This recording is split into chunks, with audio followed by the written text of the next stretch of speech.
আমার নামে নারী শিশু একটা মামলা করেছে। মামলাটা নারী শিশু এবং ধর্ষণ মামলা করেছে, আপনারা দেখেছেন। তা আমার প্রশ্ন, যে ব্যক্তিটা আপনারা মামলা করেছে সেই ব্যক্তির কিছু কল রেকর্ড আপনারা সাংবাদিক ভাইরা সবাই নিয়ে যাবেন। তিনি কয়েকদিন আগে আপনাদের সামনে বলছে হিরো আলমের সাথে তার ভালো বন্ধুত্ব, তার মেয়ের সাথে ভালো বন্ধুত্ব, তাই সেই অনুযায়ী কিন্তু সে আমাদের বাসায় ছিল। তে আমার বাবা যখন অসুস্থ হয় সে 2 মাস সে 32 দিন সে ঢাকায় আমার বাবার সেবা করে এবং 2 মাস সে আমাদের বাসায় সে ভাড়া ছিল। ভাড়া থাকাকালীন আমার বাবার সাথে তার একটা ভালো সম্পর্ক, মেয়ের সাথে সম্পর্ক হয়, সেই অনুযায়ী সে হসপিটাল ছিল। এখন তিনি যে আপনি বলেছে আমি তাকে ধর্ষণ করেছি, কয়েকদিন আগে মনে করেন বলেছিল সাংবাদিক সম্মেলনে, তাকে জিজ্ঞেস করেছিল যে আপনি হিরো আলম বিয়ে করেছেন কিনা, করছে হ্যাঁ বিয়ে করেছি। তা বলছিল আপনি কাবিলনামা দেখান, সে কিন্তু কাবিলনামা দেখাতে পারেন। করছে আপনি দেলমর কত, কোথায় 101 টাকা, তো 101 টাকা সেটাও কিন্তু বলাতে পারেন। এখন যে ব্যক্তি একের পর যে গুজবগুলো ছড়াইতেছে, আর এই গুজব ছড়ানোর পিছনে 1 নম্বর মূল হাতি হলো রিয়ামণি। রিয়ামণি বলতেছে আর আমাকে ফোন করে বলে তুই আমাকে বাদ দিয়ে 10টা বিটি ছেলে নাচ গান করবো, তোর ব্যবস্থা করতেছি, তোর 14 শিখে ভরে রাখবো।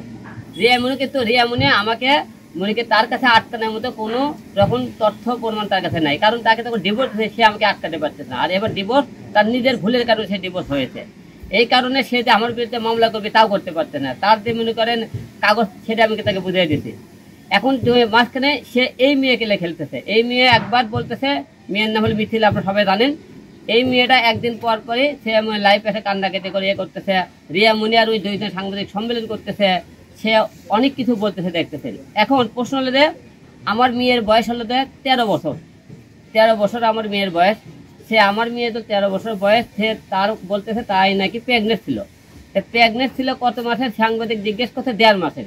কোথায় 1.5 মাসের আপনি প্রেগনেন্ট থাকেন, তে আপনি যে বাচ্চাটা নষ্ট করলেন, আলম কি জানে, কয় না।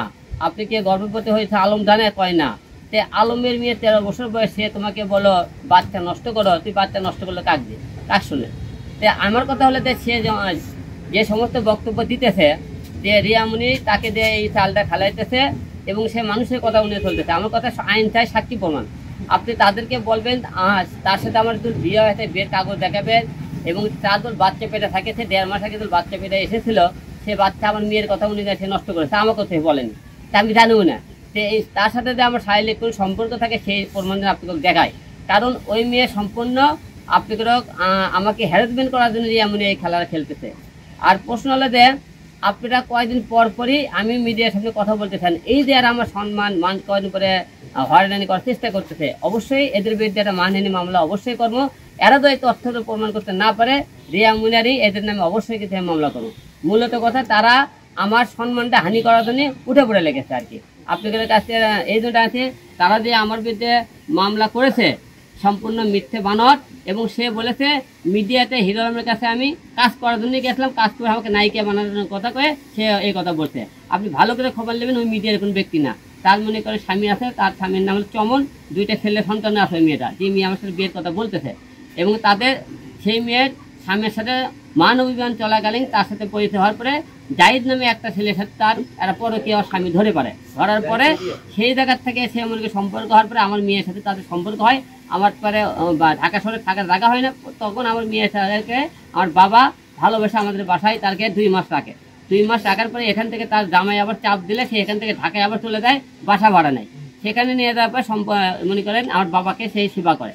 এখন যে আমার মেয়ের নামে যে মামলাটা করলো 13 বছর বয়স, ভাইকে সবাইকে বলবো যে আমার মেয়ের যে এই 13 বছর বয়সে মেয়ের নামে মামলা করলো এবং আমার মেয়ে তার 1.5 মাসের সন্তান, আমার মেয়ের কথা শুনে সেই সন্তান কেন নষ্ট করবে, এই সমস্ত এবং আমার যে সমস্ত লোকজন আছে ছেলে মেয়ে এবং আমার বোনকে তার বউকে সবাইকে আসামি করেছে।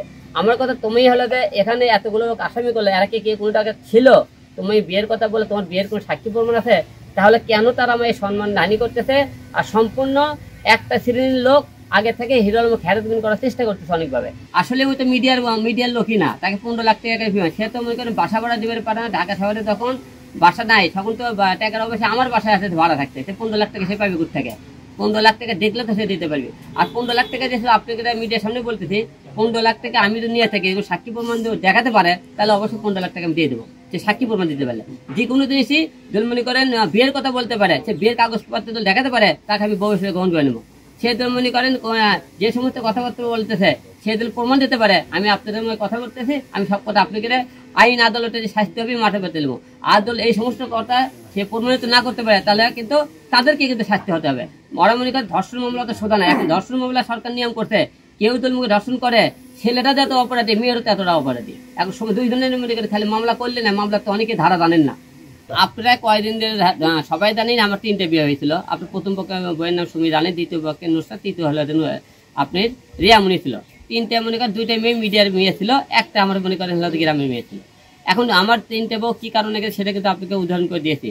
মনে করেন আমার প্রথম বউ মনে করেন সুমি, যে আমার মার সাথে ঝগড়া করে বাসা থেকে বের হয়ে যায়। আপনাকে গত পর্বে বলেছিলাম যে করছে তুমি বাসা আলাদা করলে আমি আবার আসবো। আমি তো আপনি দেখছেন যে বাসার সামনে কথা বলেছে, এই বাসাটা দ্বিতীয়বার আমাকে করা, এই বাসাটা কমপ্লিট হলে তাকে আমরা আনার চেষ্টা করছি, সেইটা আমি শুনছি সে আরেকজনের সাথে মনে করেন বিয়ে বসে গেছে, তা আমরা জানি না।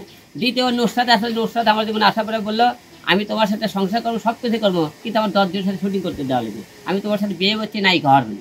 সকলেই নায়ক যখন করে না 10 জনের সাথে শুটিং করা দেবে না, আমার সাথে করতে হবে। যখন করতে মানে করলাম, সে বললে হিরো আলম পরে কে করছে দেখে, তা সে আমাকে বাধ্য করে আমি গেলাম। রিয়ামণি ঠিক একই কথা, যে বললে কি 10 জনের সাথে শুটিং করে আপনি দেখেন, আরে বললাম তুমি সংসার করবা আমার সাথে শুটিং আর করে দেয়, ওর কথা না আমি সবাই হলে দেয়। সে মনে করে আমার কথা আমার শোনে না। আমার বাবা অসুস্থ হসপিটাল ছিল, মৃত্যু অবস্থায় ছিল, মারা গেল, সে বিভিন্ন ছেলে নিয়ে কিন্তু নাচ গান করে ভিডিও বানায়। এখন এটার প্রকৃত চাল হল রিয়ামণি। এই মেয়েটাকে যে মূলত খেলাইতেছে রিয়ামণি, যে সাংবাদিকের সামনে কথা বলে মেয়ে মানুষ তো কাউকে চেনে না, ওই কিন্তু সাংবাদিকের সামনে নিয়ে যাইতেছে। এবং ওই আর মেয়ে আবার দেখবেন ওরা 2 জনে সেই যে গালাগালি তার কি কল করে শুনবেন, 2 জনে সেই গালাগালি তারা আবার 2 দিনের গলা ধরে ঘোরে, 2 দিনের করে মনে করেন হলে আমার নামে মামলা করতেছে। তার এর মধ্যে বোঝা যাবে মূলত টার্গেট হলে রিয়ামণি এখন একটা রিক্সাওয়ালা দেখলো থু মারে। হ্যাঁ, কারণ তুই বাপ হলে তো অসুস্থ ছিল হসপিটালে, তুই হলে নাচ গান দেখলি ইস্কালা থু মারে বলতো, মুখ দেখাতে পারতে না সমাজে, রাস্তাঘাটে বাড়াতে পারে না। এখন এরই পরিকল্পনায় আমার সম্মান কি এটা হানি করা যায়, এই জন্য সে করতেছে কি এই মেয়েটা ক্লিয়ে খেলতেছে। আপনার সবাই বাংলাদেশের একটাই নিয়ম, পুরুষকে দমন করার জন্য নারীদের দমন করতে হয়। পুরুষে কোন ডিস্টার্ব কয় যে ওই মেয়ের চরিত্র খারাপ, ওই মেয়ের চরিত্র খারাপ, ছেলের চরিত্র খারাপ, আমরা ছেলেরা দিই দোষ মেয়েকে, মেয়েরা ছেলেকে রোগ দেন। মূলত চরিত্র খারাপ করে আপনারা কিন্তু দেখবেন ছেলেকে উপরে করেন, মূলত উঠতে আসে যে ছেলেরাই খারাপ, কিন্তু ছেলেকে কথা বলে ঠিকই কিন্তু প্রমাণ করতে পারেন। এখন মামলা করবো আমরা রিয়ামণির নামে, মামলা করবো আর মিথিলার নামে, কারণ এরা 2 জনে মনে করে আমার সম্মান হানি করতেছে। এবং এর সাথে যেগুলো সাক্ষী আছে, আমার মনে করে আমাদের কিছু তেলাপেলারকে বৌডার 2-4 দিচ্ছে সাক্ষী, তারপর আরো কিছু তেলামেলার মনে করে নিয়ে উস্কানি দিচ্ছে।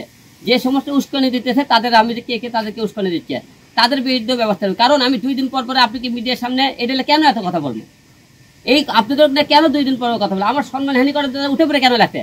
আমার কথা তোমাকে দিব দিচ্ছি, তোমার মনে তুমি আমার মনে আমি, তুমি কার সাথে গান করে নাচ করে আমি তো একবারে বলতেছি না, আমি তোমার অন্য সাথে নাচ গান করলে তোমাদের জলে কেন? ওয়ালটন আবারও মিলিনিয়ার অফারে ওয়ালটন ফ্রিজ কিনে আপনিও হয়ে যেতে পারেন মিলিয়নিয়ার।